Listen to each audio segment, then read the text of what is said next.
Aš esu Arūnas Urbšys, įmonės Inrea projektų vystymo direktorius.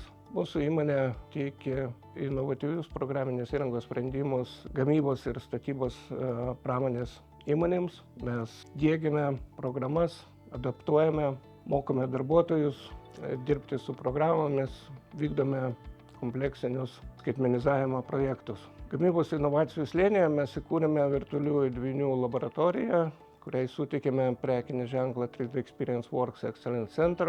Čia mes pristatome savo pagrindinę partnerio Dassault Systems pasaulinės korporacijos sprendimus paremtus 3D Experience debesijos platformą. Ypatingą dėmesį savo veikloje skaitmeninių inovacijų centre teikiame darbuotojų pasirengimui dirbti su ateities technologijom, vykdom perkvalifikavimo, kvalifikacijos kėlimo kursus, bendradarbiaujame su užimtumo tarnyba. Dirbdami čia įgyjame formalaus profesinio ugdymo įstaigos statusą.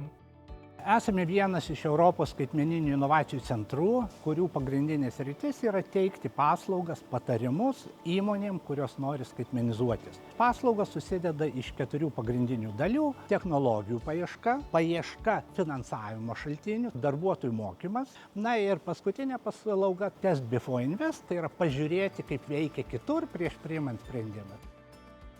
Kartu su skaitmeninių inovacijų centru ir Lietuvos pramonininkų konfederacija jungiamės prie europinių iniciatyvų ManaFuture, ateities gamyklų, mokslinio tyrimo ir inovacijų asociacijos, dirbtinio intelekto gamybai tinklo. Šias modernias technologijas pristatome Lietuvos įmonėm norinčiom pakeisti savo projektavimo ir gamybos metodus, prisitaikyti prie sparčiai kintančių rinkos poreikių.